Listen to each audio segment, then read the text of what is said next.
अब है लिखित। लिखित में पहले है लघु उत्तरीय प्रश्न। लघु यानी छोटा, कि छोटे उत्तरीय प्रश्न यानी छोटा। तो इसमें है क, रिया नीलू से बात करना क्यों नहीं चाहती थी। कि रिया है वो नीलू से क्यों बातचीत नहीं करना चाहती थी। तो इसमें आंसर लिखिए कि उत्तर कि रिया नीलू से बात करना इसलिए नहीं चाहती थी क्योंकि नीलू गंदे कपड़े पहने हुई थी और रिया नहीं चाहती थी कि स्कूल के बच्चे उसे ऐसी लड़की से बात करते हुए देखे। कि रिया नहीं चाहती थी कि नीलू गंदे कपड़े पहने हुई थी और रिया भी नहीं चाहती थी कि स्कूल के बच्चे उसे ऐसी लड़की से बातचीत करते हुए देखे। कि रिया नीलू से बात करना इसलिए नहीं चाहती थी क्योंकि नीलू गंदे कपड़े पहने हुई थी और रिया नहीं चाहती थी कि स्कूल के बच्चे उसे ऐसी लड़की से बात करते हुए देखे। फिर है ख, नीलू की माँ क्या काम करती थी। तो उत्तर नीलू की माँ घर घर जाकर काम किया करती थी। कि घर घर जाकर कि घर का जो कामकाज होता है वो काम करती थी। कि नीलू की माँ घर घर जाकर काम किया करती थी। फिर है ग, नीलू की क्या इच्छा थी।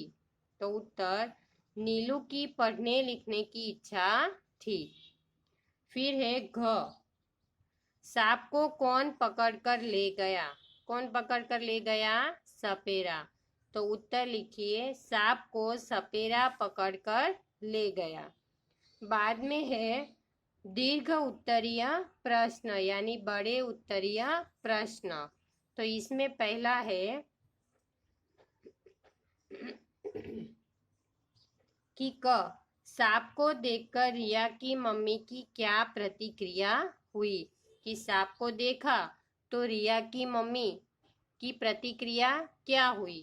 तो उत्तर लिखिए सांप को देखकर रिया की मम्मी के हाथ पांव फूल गए। हाथ पांव फूलना यानी बहुत घबरा जाना। वे डर से पीली पड़ गई और उनके हाथ से खिचड़ी की प्लेट भी छूट गई।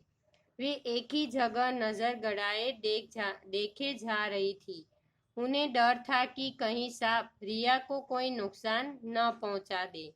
कि सांप को देखकर क्या हुआ कि रिया की मम्मी है, रिया की मम्मी, तो उसके हाथ पांव फूलने लगे।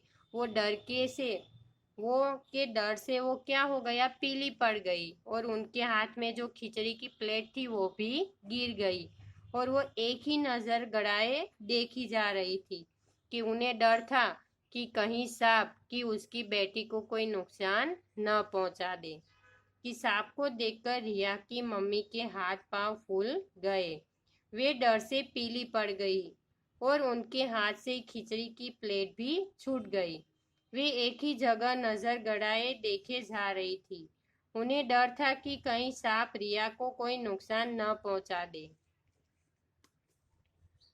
दूसरा है ख, सांप को देखकर नीलू ने क्या किया।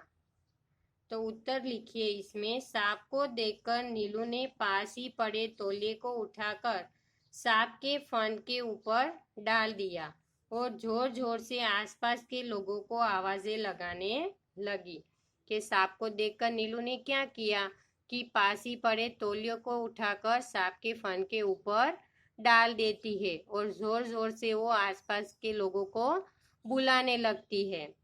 कि सांप को देखकर नीलू ने पास ही पड़े तौलिए को उठाकर सांप के फन के ऊपर डाल दिया और जोर जोर से आसपास के लोगों को आवाजें लगाने लगी। बाद में है ग, नीलू का चरित्र चित्रण कीजिए। कि नीलू का उसका चरित्र चित्रण ये पूरा लिखना है कि नीलू कैसी लड़की थी, क्या था वो सब। तो इसमें उत्तर लिखिए नीलू एक साफ दिल की भोली भाली लड़की थी। कि वह पोलियो से ग्रस्त अवश्य थी लेकिन अपनी शारीरिक अक्षमता का प्रदर्शन नहीं करती थी। कि वो पोलियो से ग्रस्त अवश्य थी पर उसकी शारीरिक जो अक्षमता थी उसका प्रदर्शन वो करती नहीं थी। उसके साहस का परिचय विषम परिस्थितियों में दिखाई देता था कि घर घर काम करने वाली माँ की व्यवस्था को नीलू जानती थी। अपने पढ़ने की इच्छा को मन में दबाकर रखती थी, लेकिन मौका मिलने पर उसने रिया की पुरानी किताबें उसे मांगकर पढ़ी। उसे रिया के शुष्क व्यवहार से उलझन नहीं हुई कि रिया, हमने देखा कि रिया है उससे ठीक से बातचीत भी नहीं करती थी, उसके साथ खड़ी भी नहीं रहती थी।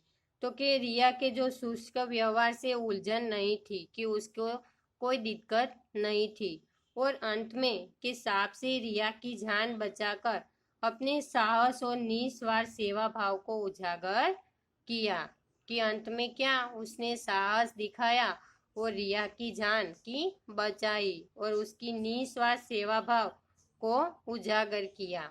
तो पूरा ये आपको क्वेश्चन है, उसका उत्तर लिखना है।